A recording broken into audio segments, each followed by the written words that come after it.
वासुदेवाय। ओम नमो नारायणाय।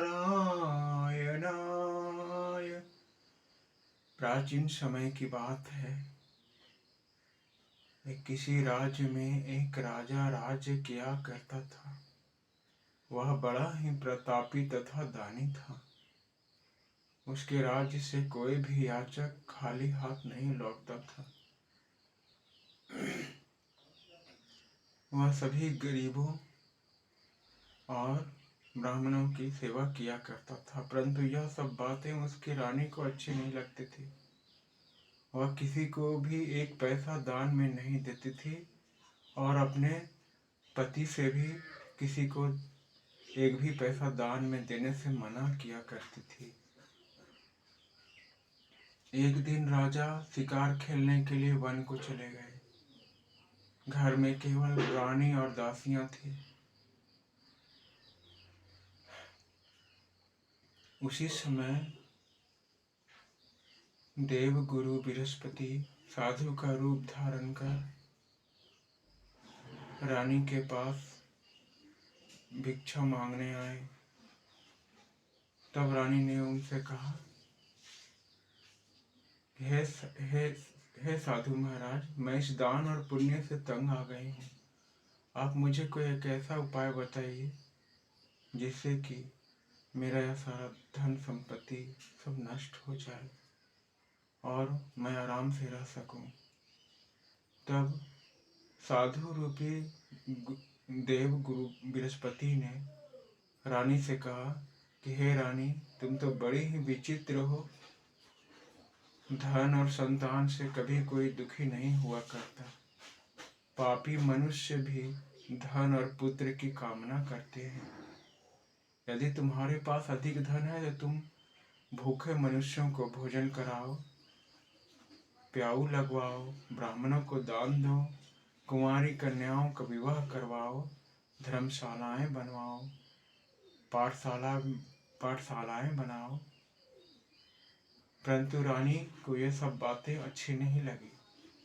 परंतु रानी अपने जिद पर टिकी हुई थी। उसने फिर से साधु महाराज से कहा कि हे साधु महाराज, मुझे आप कोई एक ऐसा उपाय बताइए जिससे मैं दान देते देते तंग आ गई हूँ, जिससे मेरा सारा धन संपत्ति नष्ट हो जाए। तब वह साधु रूपी गुरुदेव बृहस्पति ने उस रानी से कहा कि ठीक है रानी, यदि तुम्हारी ऐसी ही इच्छा है तो मैं तुम्हें जैसा बताता हूँ तुम वैसा ही करना। बृहस्पतिवार के दिन अपने केशों को पीली मिट्टी से धोना, गुरुवार के दिन अपने घर को गोबर से लीपना, कपड़ों को धोबी के यहाँ धुलने देना, भोजन में मांस मदिरा खाना और महाराज से कहना कि वे दाढ़ी और मूछ हजामत बनवाएं। ऐसा करते हुए 7 बृहस्पतिवार करने से तुम्हारे सारे धन संपत्ति नष्ट हो जाएंगे। यह कहकर साधु रूपी गुरुदेव बृहस्पति वहां से अंतर्ध्यान हो गए। तब वह रानी ने ऐसा केवल तीन गुरुवार ही किए कि उसके सारे धन संपत्ति नष्ट हो गए और अब उसकी ऐसी स्थिति हो गई कि दोनों समय का भोजन भी उसे प्राप्त नहीं हो रहा था। अपनी तंगी और कमी पूर्ण हालत को देखते हुए राजा ने रानी से कहा कि हे रानी, हमारी ऐसी स्थिति हो जाएगी हमने कभी सोचा भी नहीं था। तो मैं किसी दूसरे देश को कमाने के लिए जाता हूँ, क्योंकि यहाँ पर सभी लोग मुझे जानते हैं। मैं यहाँ कोई कार्य नहीं कर सकता क्योंकि मैं राजा हूँ। मुझे मान सम्मान की चिंता है। अतः मैं दूसरे देश या दूसरे राज्य में धन कमाने के लिए जाता हूँ, तुम सब यहीं पर रहो। ऐसा कहकर महाराज दूसरे राज्य की ओर चल पड़े। इधर राजमहल में रानी और दासियां यह सोचने लगी कि अब हमारा गुजारा कैसे होगा। हमने ऐसा कर्म किए हैं कि अब हमें भोजन तक मिलना हमारे भाग्य में नहीं है। यह सब सोचकर रानी को अपनी गलती का पछतावा होने लगा। रानी यह सोचने लगी कि मैंने ऐसा किया, इसी के कारण मुझे आज भोजन के लिए भी तरसना पड़ रहा है। अब रानी और दासियों की हालत ऐसी हो गई थी कि वे 7 दिनों तक बिना भोजन के बिताते थे। उन्हें पानी पीकर ही गुजारा करना पड़ता था। एक समय रानी ने अपनी दासी से कहा कि हे दासी, यहाँ पास के ही नगर में मेरी एक बहन रहती है। वह बड़ी ही धनवान स्त्री है। तू उसके पास जा और 5 सेर बेझर मांग कर ले आ, जिससे कुछ समय के लिए गुजर हो जाएगा। तब उसकी दासी ने अपनी रानी की बात मानते हुए रानी की बहन के घर की ओर चल पड़ी। और रानी के बहन के घर जब वह दासी गई, तब उसने देखा कि रानी की बहन पूजा में बैठी हुई है। रानी की बहन से उस दासी ने कई बार यह कहा कि हे रानी बहन, मुझे आपकी बहन ने भेजा है, मुझे आप 5 सेर बेझर दे दो। लेकिन उसकी बहन ने उसकी बातों पर कोई उत्तर नहीं दिया, क्योंकि वह उस दिन उस समय गुरुदेव बृहस्पति के पूजा में बैठी हुई थी। यह सब देखते हुए उस दासी ने यह सोच लिया कि रानी की बहन मेरी अवहेलना कर रही है, मेरे प्रश्नों का कोई उत्तर नहीं दे रही है। अब मुझे यहाँ पर रुकना उचित नहीं जान पड़ता। अब मैं अपने रानी के पास जाती हूँ। यह सोचते हुए दासी वहां से चली आई और आकर रानी से कही कि हे रानी, आपकी बहन तो बड़ी ही धनवान स्त्री है। वह तो छोटे लोगों से बात भी नहीं करती। मैंने उसे कई बार कहा कि मुझे आपकी बहन ने आपके पास बेझर लेने के लिए भेजा है, लेकिन आपकी बहन ने कोई उत्तर नहीं दिया। तब रानी ने कहा कि जब बुरे समय आते हैं तब कोई साथ नहीं दिया करता। उधर रानी की बहन अपने बृहस्पति देव की पूजा को समाप्त कर पूर्ण कर जब वह पूजा से उठी, तब वह सोचने लगी कि मेरी बहन की दासी मेरे पास आई थी, लेकिन मैं उससे कुछ नहीं बोली। इससे वह बहुत ही दुखी हुई होगी और मुझे अपनी बहन के पास जाना चाहिए और उन्हें सच्चाई बतानी चाहिए।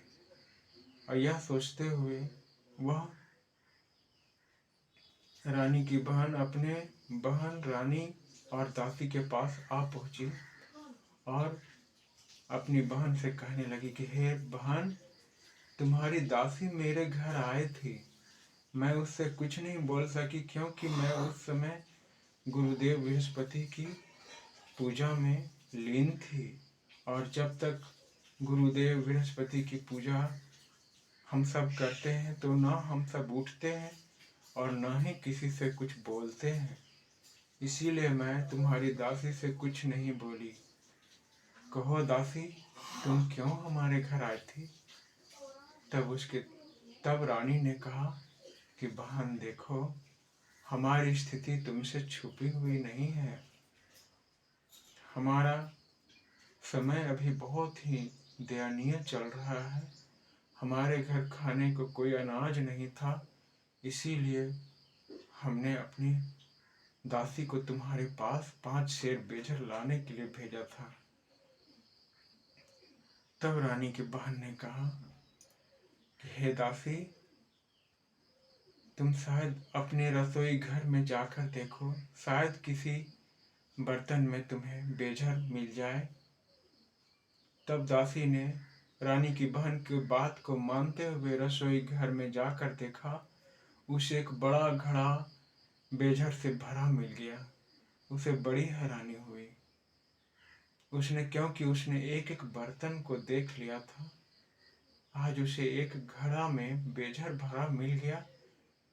उसे अपने आंखों पर विश्वास नहीं हुआ और उसने यह बात अपनी रानी को बताया और रानी से यह भी कहा कि हे रानी, आप अपनी बहन से गुरु देव बृहस्पति की पूजा की सारी विधियों को पूछ लीजिए, जिससे हम भी गुरुदेव की पूजा किया करेंगे, हम भी बृहस्पतिवार का व्रत किया करेंगे। ऐसा करते हुए उन्होंने अपनी बहन से जब पूछा तो उनकी बहन ने अपनी बहन से कहा कि हे मेरी रानी बहन, गुरुवार का व्रत अत्यंत ही सरल और मन को शांति देने वाला व्रत है। इस दिन प्रातः काल उठते ही ओम नमो भगवते वासुदेवाय का जप करना चाहिए और उस दिन दिन भर उपवास रखना चाहिए। दिन में एक ही बार भोजन करनी चाहिए। भोजन में यदि पीला भोजन हो तो यह अत्यंत ही प्रिय होता है। उस दिन केले के वृक्ष के जड़ में चने की दाल और गुड़ लोटे के जल में डालकर वह जल केले के वृक्ष के जड़ में चढ़ानी चाहिए, जिससे गुरुदेव बृहस्पति अपने भक्त पर प्रसन्न होते हैं। केले में स्वयं गुरुदेव बृहस्पति और विष्णु भगवान का वास होता है। वे अपने भक्तों पर की सदा रक्षा करते हैं और उन्हें धन धान्य से पूर्ण करते हैं। यह सब सुनकर रानी ने बृहस्पतिवार का व्रत करने का निश्चय किया और यह सब बताकर रानी की बहन अपने घर चली गई। अगले बृहस्पतिवार का दिन आया तो रानी और दासी ने घुड़साल में जाकर चना और गुड़ बीन लाया और उससे गुरु देव बृहस्पति की विधिवत पूजा की, जिससे गुरुदेव बृहस्पति उन दोनों पर प्रसन्न हुए और वे एक साधु का रूप धारण कर 2 थाली में सुंदर पीला भोजन लेकर उन दोनों के सम्मुख प्रस्तुत हुए और उन दोनों से कहा कि हे दासी और रानी, यह भोजन मैं तुम दोनों के लिए लाया हूँ, तुम दोनों यह भोजन करना। दोनों ने उस साधु को प्रणाम किया और भोजन करने अपने स्थान पर चले गए और गुरुदेव बृहस्पति को प्रणाम कर मन ही मन प्रणाम कर उन दोनों ने भोजन करना प्रारंभ कर दिया। उस दिन से रानी के दिन फिरने लगे, उसके बुरे दिनों का नाश होने लगा और उसके जीवन में अच्छे दिनों का आगमन होने लगा। यह व्रत करते करते एक समय रानी ने अपने महाराज को याद किया और सोचा कि मेरे महाराज, मेरे पति न जाने किस दशा में होंगे। हे गुरुदेव बृहस्पति, मेरे पति को मेरे पास ले आइए। ऐसा उनका सोचने मात्र से गुरुदेव बृहस्पति उसकी यह इच्छा को स्वीकार कर लिया और उसी रात उस राजा जो अपने निंद्रा में लीन थे, उनकी निंद्रा में आकर गुरुदेव बृहस्पति ने उनसे कहा कि हे राजा, उठ, तेरी रानी तुझको याद करती है, तू अपने देश को लौट जा, तेरे अपने तुम्हें याद करते हैं। यह स्वप्न देखकर राजा उठ गया और सोचने लगा कि यह स्वप्न का क्या इशारा हो सकता है। यह सोचते हुए राजा अपने कर्म के लिए निकल पड़ा। राजा का कर्म एक लकड़हारे का था। वह जंगल से लकड़ियां काट कर, लकड़ियों को बेचकर अपना गुजारा किया करता था। और इसी कर्म के लिए राजा हाथों में रस्सियां और कुल्हाड़ी लेकर जंगल की ओर निकल पड़ा।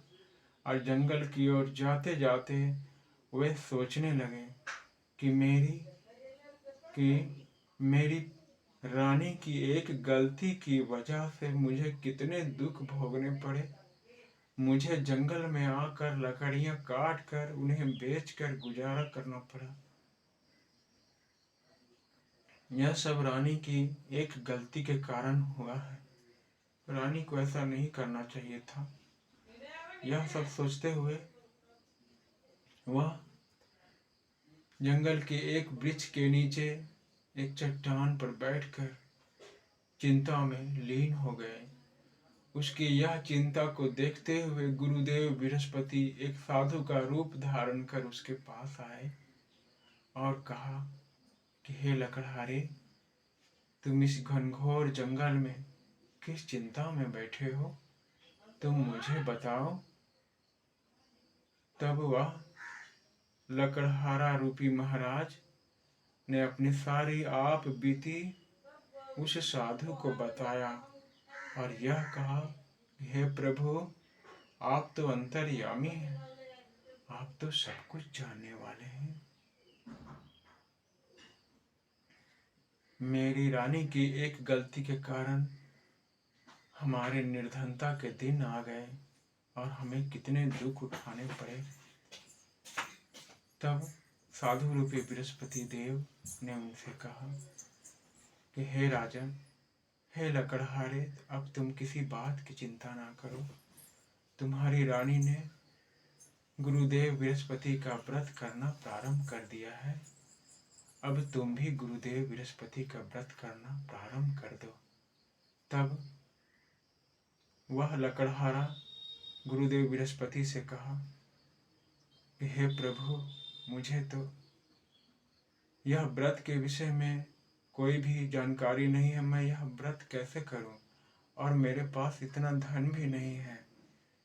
तब गुरुदेव बृहस्पति ने उनसे कहा कि हे लकड़हारे, तुम बृहस्पतिवार के दिन जंगल से लकड़ियां काट कर जब शहर में बेचने जाओगे तो उस दिन तुम्हें और दिनों की अपेक्षा अधिक धन प्राप्त होंगे, जिनसे तुम गुरुदेव बृहस्पति का व्रत भी रख लोगे और पूजा का सारा सामान भी आ जाएगा।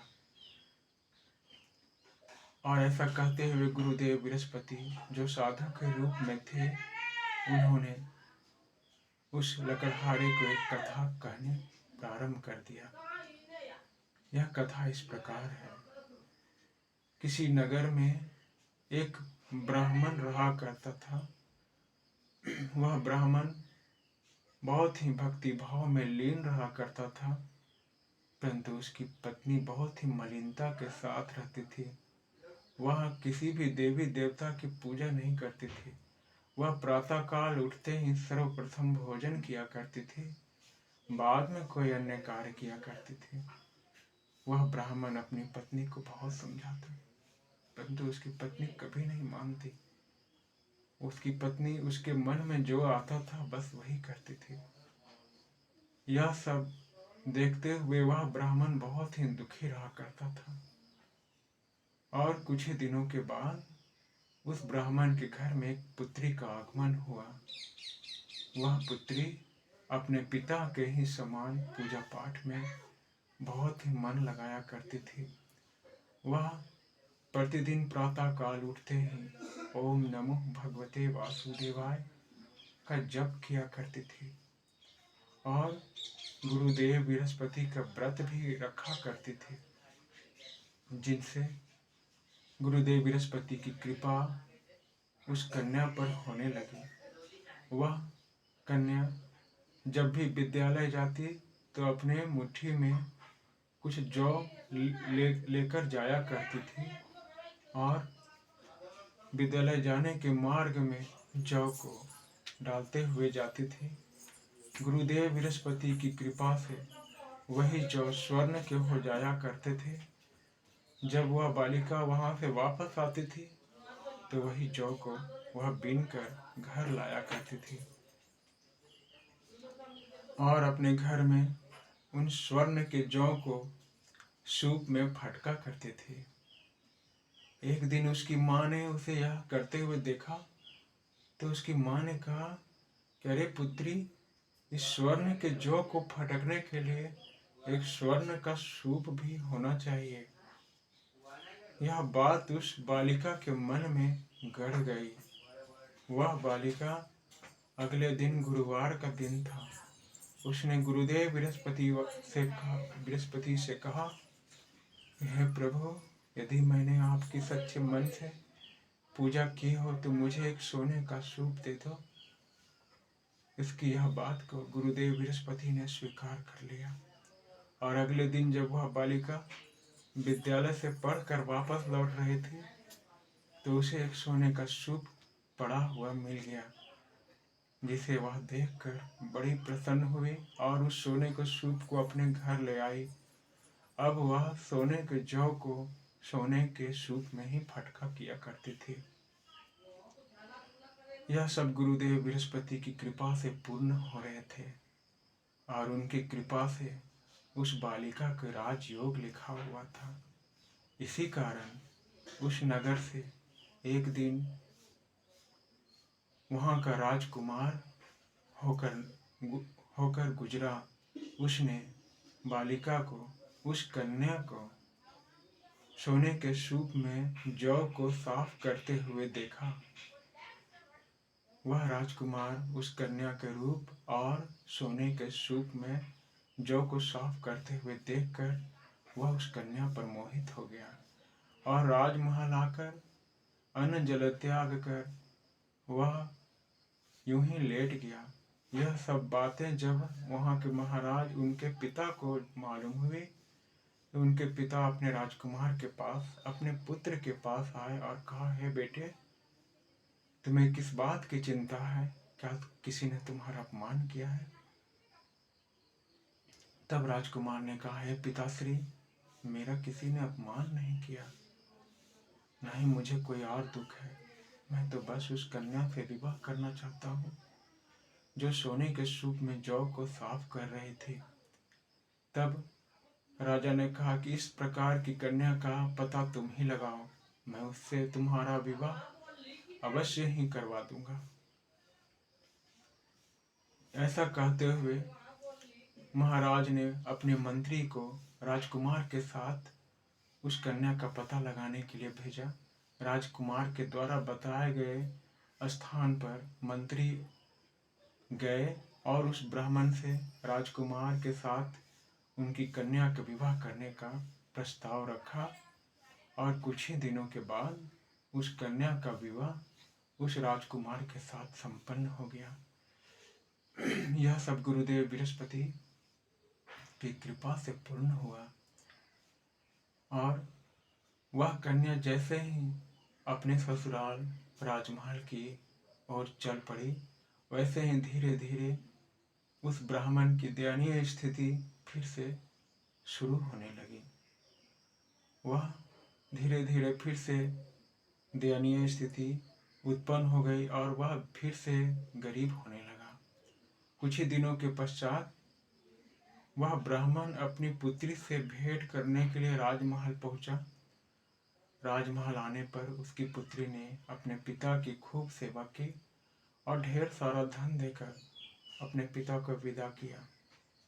उस ब्राह्मण के पास जब तक अपनी पुत्री का दिया हुआ धन था तब तक उसके दिन बहुत अच्छे से बीते, लेकिन धन समाप्त होने के बाद वह ब्राह्मण की पहले के ही भांति निर्धनता की स्थिति आ गई। अब वह ब्राह्मण फिर से अपनी पुत्री के पास, पुत्री के ससुराल राजमहल पहुंचा। फिर से अपनी पुत्री को अपनी स्थिति के बारे में अवगत कराया। तब उसकी पुत्री ने कहा, हे पिताजी, आप माता जी को भी यहाँ पर लिवा लाओ। मैं उन्हें यह विधि बता दूंगी जिनसे गरीबी दूर हो जाएगी और आप सब भी अच्छे से जीवन यापन करने लगेंगे। तब वह ब्राह्मण वापस लौटकर अपने घर गया और अपनी पत्नी को अपने साथ राजमहल लेकर जा पहुंचा। राजमहल पहुंचने के बाद उनकी पुत्री ने अपनी माता से कहा कि हे माँ, आप विष्णु भगवान का पूजा किया करो, प्रातःकाल उठते ही उनका जप किया करो और बृहस्पतिवार का व्रत रखा करो, तो मेरे पिता और आपका दोनों का जीवन संवर जाएगा, धन और सुख से आपका जीवन भर जाएगा। परंतु उसकी माँ ने उसकी एक बात नहीं मानी। उसकी माँ के मन में जो आता था बस वही वह करती थी। वह प्रातःकाल उठते ही सर्वप्रथम अपनी माँ की बची हुई जूठन को ही खा लिया करती थी। यह सब देखते हुए उसकी पुत्री को बड़ा ही क्रोध आया और एक दिन उसने क्रोध में आकर एक कमरे का सारा सामान निकलवा दिया और रात्रि में अपनी माँ को उस कमरे में बंद कर दिया और सुबह उस कमरे से अपनी माँ को निकाल कर स्नान आदि करवा कर पूजा पाठ में बैठाया तो उसकी माँ की बुद्धि ठीक हो गई। अब वह सारी बातों को समझ गई और अब वह नियम से रहने लगी, बृहस्पतिवार का व्रत भी रखने लगी, जिससे धीरे धीरे उस ब्राह्मण की स्थिति में सुधार होने लगी। अब वह ब्राह्मण भी निर्धनता की सीमा को पार कर धन की सीमा की ओर चल पड़ा। ऐसा सब गुरुदेव बृहस्पति और विष्णु भगवान की कृपा से हुआ, क्योंकि उन्होंने गुरुदेव का व्रत रखा था। यह कहानी कहकर गुरुदेव बृहस्पति उस लकड़हारे के पास से दूर में जाकर अंतर ध्यान हो गए। गुरुदेव बृहस्पति ऐसे ही हैं जिस पर कृपा करते हैं उन्हें धन धान्य सुख संतान से ऐश्वर्य से भर देते हैं। ऐसा सोचते हुए वह लकड़हारा यह सोचने लगा कि क्या मैं गुरुदेव बृहस्पति का व्रत रख पाऊंगा, और यह सोचते हुए वह लकड़हारा गुरुवार के दिन जंगल गया और वहां से लकड़ियां काट कर शहर में बेचा। उस लकड़हारे को और दिनों की अपेक्षा ढेर सारे धन प्राप्त हुआ, जिस धन से उसने गुरुदेव बृहस्पति के पूजा का सारा सामग्री ले आए और उन सामग्रियों से विधिवत गुरुदेव की पूजा को प्रारंभ किया। उस दिन से उस लकड़हारे के दिन संवरने लगे।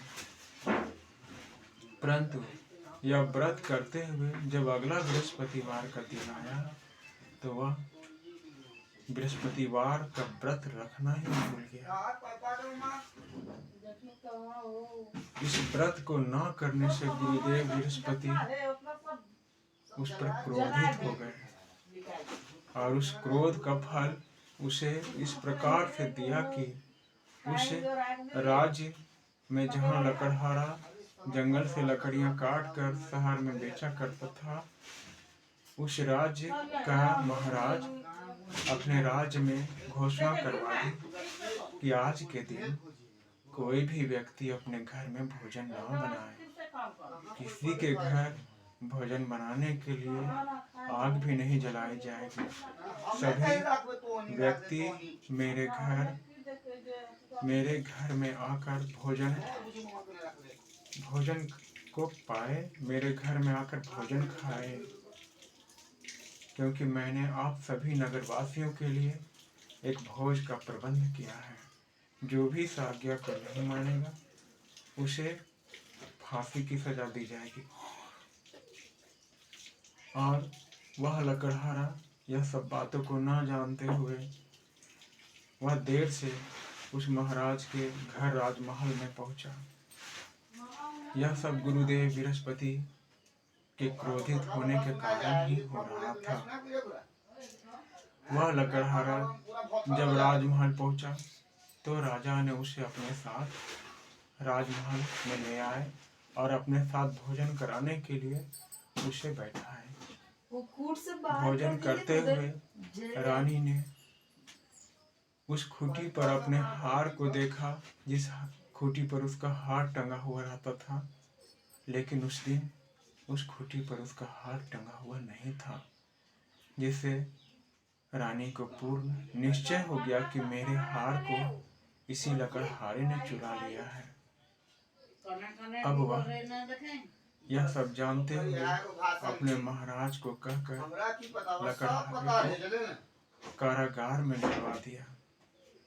कारागार में जाकर वह लकड़हारा यह सोचने लगा कि न जाने किस जन्म के पापों की मुझे सजा इस जन्म में मिली है।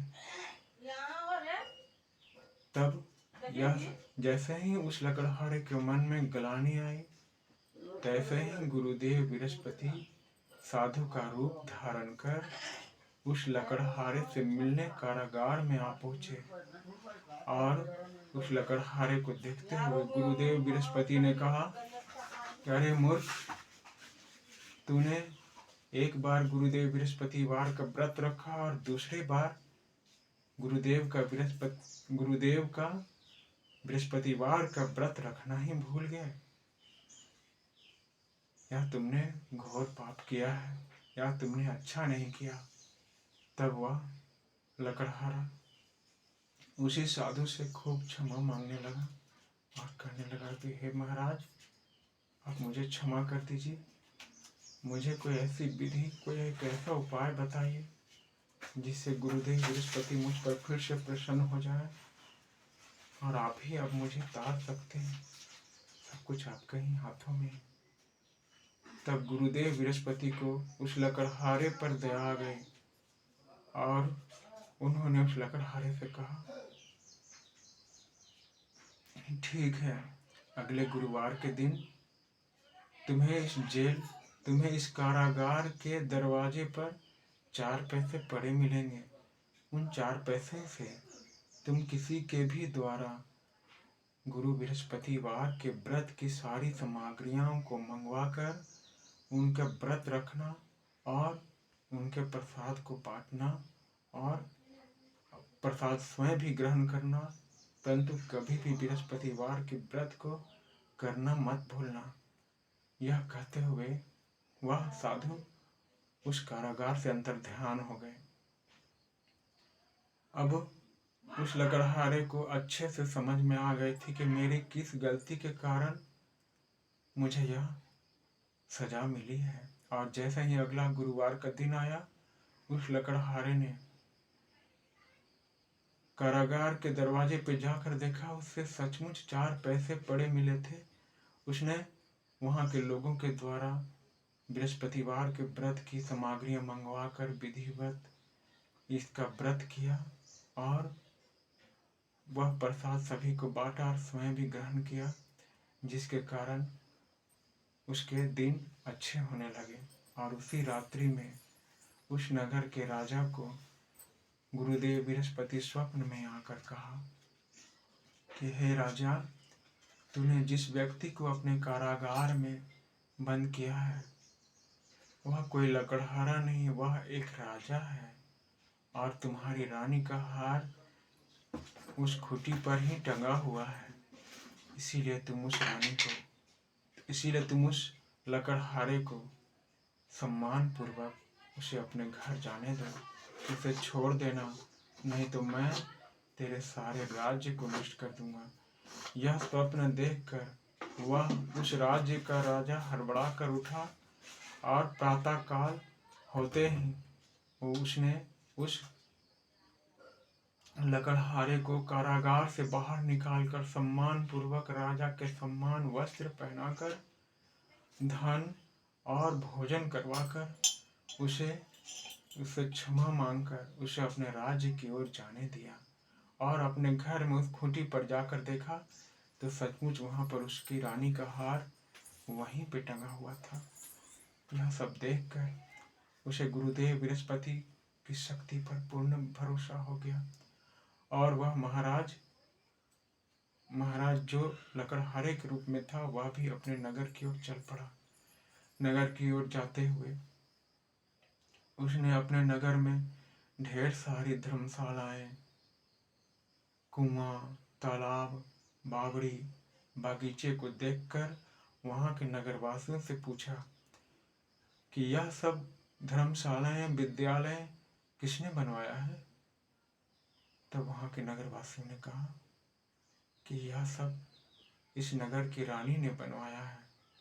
तो यह सब सुनकर उस राजा को बड़ा ही आश्चर्य हुआ कि रानी के पास इतना धन कहाँ से आया, उसने ऐसा निर्माण कैसे करवाया। और उसे क्रोध भी आया। और उधर राजमहल में रानी अपनी दासी को यह कह रही थी कि हे दासी, तुम दरवाजे के बाहर जाकर खड़ी हो जाओ, कहीं महाराज हमारी ऐसी स्थिति को देखकर वापस ना लौट जाएं। दासी राजमहल के दरवाजे के पास जाकर खड़ी हो गई। जब महाराज वहां पर आए तो दासी उसे अपने साथ राजमहल के कक्ष में ले आई। तब राजा ने रानी से क्रोध में आकर अपने तलवार को निकालते हुए पूछा कि बताओ, यह सब धन तुम्हें कैसे प्राप्त हुआ है? तब रानी ने कहा कि यह सब धन मुझे गुरुदेव बृहस्पति की कृपा से प्राप्त हुआ है। मैंने उनका व्रत रखा और उनकी कृपा से मेरे दिन फिरने लगे और हम फिर से अमीर हो गए, फिर से धनवान हो गए। इसीलिए हमारे राज्य में इतनी सारी धर्मशालाएं, कुआं, तालाब, बावड़ी, बगीचे हैं। तब महाराज को पूर्ण विश्वास हो गया। अब महाराज ने भी यह निश्चय किया कि सभी लोग तो 7 दिन के बाद व्रत किया करते हैं, परंतु अब मैं रोज दिन में 3 बार कथा कहा करूंगा और मैं रोज उपवास रखा करूंगा। यह सोचते हुए राजा अपने दुपट्टे में चने की दाल को बांध कर रख लिया। कुछ ही दिनों के बाद राजा ने यह निश्चय किया कि मैं अपनी बहन से मिलने जाऊंगा, मैं अपने बहन के घर जाऊंगा। यह सोचते हुए राजा अपने दुपट्टे में चने की दाल को रखकर बांधकर एक घोड़े पर सवार हो अपने बहन के घर की ओर चल पड़े। बहन से मिलने जाने की यात्रा के क्रम में उसे रास्ते में एक मृत व्यक्ति को कुछ व्यक्ति उसका दाह संस्कार करने के लिए ले जा रहे थे। तब उस राजा ने उन व्यक्तियों से कहा कि हे भैया, आप सब मेरे बृहस्पतिवार की कथा को सुन लीजिए। तब उन लोगों ने कहा कि लो, हमारा तो व्यक्ति मृत है, हम इनका दाह संस्कार करने जा रहे हैं और हम तुम्हारी कथा को सुने कि हम अपना कार्य करें। तब कुछ व्यक्तियों ने कहा कि ठीक है, हम तुम्हारी कथा भी जरूर सुनेंगे, तभी इस व्यक्ति का दाह संस्कार करने जाएंगे। और ऐसा सोचते हुए सभी व्यक्तियों ने उस मृत व्यक्ति को वहीं पे रखकर उस राजा के मुख से बृहस्पतिवार का व्रत की कथा को सुनना प्रारंभ किया। बृहस्पतिवार के व्रत की कथा जब आधी हुई तो वह मृत व्यक्ति जो शैया पर लेटा हुआ था वह उठकर हिलने लगा और जैसे ही यह कथा पूर्ण हुई वह राम राम कहते हुए उठते हुए वहां से निकलकर चल पड़ा। यह सब देखकर वहां कथा सुनने वाले सारे व्यक्तियों ने उस राजा को प्रणाम किया और राजा वहां से चल पड़े। चलते चलते रास्ते में उसे एक किसान दिखाई पड़ा। वह किसान अपने खेतों में हल चला रहा था। जब महाराज वहां पर घोड़े से उतरकर उस किसान के पास पहुंचे और किसान से कहा कि अरे भैया, आप मेरे गुरुदेव कि बृहस्पतिवार की व्रत की कथा सुन लो। तब उस किसान ने महाराज का अपमान करते हुए कहा कि जा अपनी कथा किसी और को सुनाना, जब तक मैं तेरी कथा सुनूंगा तब तक मैं 4 हरैया खेत जोत लूंगा। यह सुनते वह महाराज वहां से उदास होकर अपने घोड़े पर सवार होकर वहां से चल पड़े। महाराज के वहां से जाते ही उस किसान के पेट में बहुत जोर से दर्द होने लगा और वह किसान वहीं पर गिर पड़ा और उसके दोनों बैल पछाड़ खाकर गिर पड़े। यह सब उसका पुत्र देख रहा था। तभी उस किसान की पत्नी अपने पति के लिए भोजन लेकर खेत पर आई और यह सब हाल देखते हुए यह सब हाल कैसे हुआ अपने पुत्र से पूछा। तो उसके पुत्र ने सारा हाल कह सुनाया। उसकी पत्नी बड़ी ही समझदार और बुद्धिमान थी। उसने तुरंत ही बुद्धि से यह अंदाजा लगा लिया कि वह कोई साधारण व्यक्ति नहीं था जिसका अपमान मेरे पति ने किया। और वह बुढ़िया, वह किसान की पत्नी दौड़ी दौड़ी उस घुड़सवार के पास गई और उसके घोड़े को रोकते हुए कहा कि हे घुड़सवार, मेरे पति से गलती हो गई है। आप अपने गुरुदेव बृहस्पतिवार की कथा हमारे खेत में ही चलकर कहिए। यह सुनते हुए वह घुड़सवार उस बुढ़िया किसान की पत्नी के साथ खेत पर आ गया और वहां पर गुरुदेव बृहस्पतिवार की कथा को सुना। इस कथा को सुनते ही उसके पति के पेट का दर्द ठीक हो गया और उसके दोनों बैल उठ खड़े हुए। वह किसान ने अपनी गलती का क्षमा उस घुड़सवार से मांगा। घुड़सवार ने कहा कि आप सदैव नारायण स्वामी के शरण में रहिए, आपके सारे कार्य पूर्ण होंगे। ऐसा कहते हुए वह घुड़सवार फिर से अपने घोड़े पर सवार हो अपने बहन के घर की ओर चल पड़ा। जब वह अपनी बहन के घर पहुंचा तो उसकी बहन ने उसकी खूब मेहमानी की। अपने भाई को अपने घर आया देख उसे बड़ी प्रसन्नता हुई। उसका भाई अर्थात वह महाराज अगले दिन सुबह में अपनी बहन से कहा, हे मेरी बहन, क्या तुम्हारे इस गांव में, इस राज्य में कोई भी एक ऐसा व्यक्ति हो जो मेरे बृहस्पतिवार की व्रत की कथा को सुन ले? तब उसकी बहन ने कहा, हे भैया, मेरा यह स्थान, यह जगह ऐसा ही है कि यहाँ के लोग प्रातः काल उठते ही सर्वप्रथम कुछ न कुछ भोजन करते हैं, बाद में कोई अन्य कार्य करते हैं। फिर भी मैं देख आती हूँ, शायद कोई एक व्यक्ति मिल जाए जिसने भोजन ना किया हो। यह कहते हुए उसकी बहन अपने गांव में, अपने शहर में सभी व्यक्तियों को देखने के लिए चले गए कि कौन सा व्यक्ति आज भोजन ना किया है।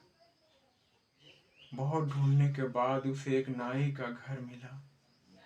उस नाई के घर में एक नाई रहता था जिसका पुत्र 3 दिनों से बीमार था और 3 दिनों से अपने पुत्र की चिंता में उसके घर भोजन नहीं बना था, किसी ने भोजन नहीं किया था, सभी बड़े ही दुखी थे।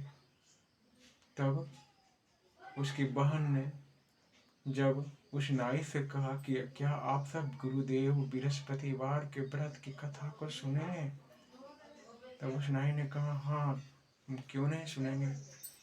यदि उनके व्रत की कथा सुनने से हमारा पुत्र स्वस्थ हो जाए और हम पर उनकी कृपा प्राप्त हो जाए तो हम अवश्य ही सुनेंगे। यह सुनकर उसकी बहन बहुत ही प्रसन्न हो गई और अपने भाई के पास जाकर कहा कि भैया, यहीं पास में ही एक नाई का घर है, उन्होंने भोजन नहीं किया है, आप वहां पर जाकर गुरुदेव बृहस्पति की कथा सुना सकते हैं। तब वह महाराज उस नाई के घर में आकर गुरुदेव बृहस्पतिवार के व्रत की कथा पूर्ण की जिसके सुनते ही उसका वह रोगी पुत्र स्वस्थ हो गया और स्वस्थ होकर उठ बैठ खड़ा हो गया। और वह नाई और उसके पुत्र ने उस महाराज के चरण को स्पर्श किया और उस महाराज की चारों ओर चर्चा होने लगी। अब वह महाराज प्रचलित हो गए। यह सब कार्य करते हुए महाराज दूसरे दिन अपनी बहन से कहा कि मेरी प्यारी बहन, अब तुम मेरे घर चलो, मैं तुम्हें लेने के लिए आया हूँ। तो उसकी बहन ने कहा कि भैया, मैं पहले अपनी सास से पूछ कर आती हूँ, मेरी सास की जो इच्छा होगी मैं वही करूँगी। और उसकी बहन अपने सासू माँ से पूछने के लिए चली गई। तब उसकी सास ने कहा कि तुम चले जाओ, परंतु अपने बच्चों को मत ले जाना, क्योंकि तेरे भाई की कोई संतान नहीं होती है। अब उसकी बहन अपने भाई के पास आकर कहा कि हे भैया, मैं तो तुम्हारे साथ जाऊंगी, परंतु मेरा कोई बालक नहीं जाएगा। यह सब सुनकर उसका भाई ने सारे बातों को समझ लिया और कहा कि बहन, जब कोई बालक ही नहीं जाएगा तो तुम मेरे साथ जाकर ही क्या करोगे? तुम भी यहीं पर रहो, मैं अपने देश को जाता हूँ। और यह कहकर वह राजा दुखी मन से अपने राज्य की ओर निकल पड़ा और अपने राज्य में आकर अपने राजमहल पहुंचकर दुखी मन से बिना कुछ खाए, बिना कुछ पानी पिए वह यूं ही लेट गया। उसे यह दुख की अवस्था में देखते हुए उसकी रानी ने जब पूछा, तब राजा ने कहा कि हम निसंतान हैं, इसीलिए हमारा घर कोई आना नहीं चाहता। तब उसकी रानी ने कहा कि आप चिंता क्यों करते हैं? गुरुदेव बृहस्पति ने हमें धन धान्य दिया है, तब पुत्र भी अवश्य ही देंगे। और उसी रात्रि को जब वह राजा नींद में था, तब उनकी नींद में आकर, स्वप्न में आकर गुरुदेव बृहस्पति ने कहा कि हे राजा, उठ, तेरी पत्नी को एक पुत्र उत्पन्न होने वाला है, तेरी पत्नी गर्भवती है, अब तू किसी बात की चिंता ना कर। प्रातःकाल उठते ही वह अपनी पत्नी से जब यह हाल पूछा तो उसकी प्रसन्नता की कोई सीमा ना रही। और 9 महीने के पश्चात उस राजा और रानी के घर एक पुत्र का आगमन हुआ, एक पुत्र ने जन्म लिया। ऐसा करते हुए वे राजा और रानी प्रसन्न रहने लगे। उनके जीवन में धन धान्य, सुख शांति, संपन्नता थी। ऐसे ही है मेरे गुरुदेव बृहस्पति। उनकी पूजा पाठ सच्चे मन से, सच्चे हृदय से करने वाले व्यक्ति इस जीवन में कभी हार नहीं सकते। इस जीवन में सदैव जीतते हैं, क्योंकि उनके साथ गुरुदेव स्वयं रहते हैं। और जिनके आगे गुरुदेव हो, उनका शिष्य कभी हारता नहीं। वह सदैव हर रास्ते में अव्वल आते हैं।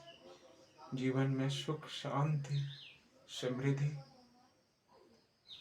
सब कुछ उन्हें प्राप्त होता है। जिस प्रकार से उस लकड़हारे के राजा बनने के पश्चात पुत्र संतान धन धान्य से पूर्ण हुआ, जिस प्रकार उस ब्राह्मण की कन्या का विवाह एक राजकुमार से हुआ और सभी लोग स्वर्ग को चले गए, इसी प्रकार से गुरुदेव बृहस्पति सब पर कृपा करते हैं।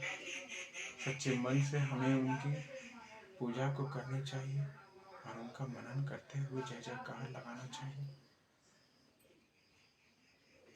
इति श्री गुरु बृहस्पतिवार व्रत कथा।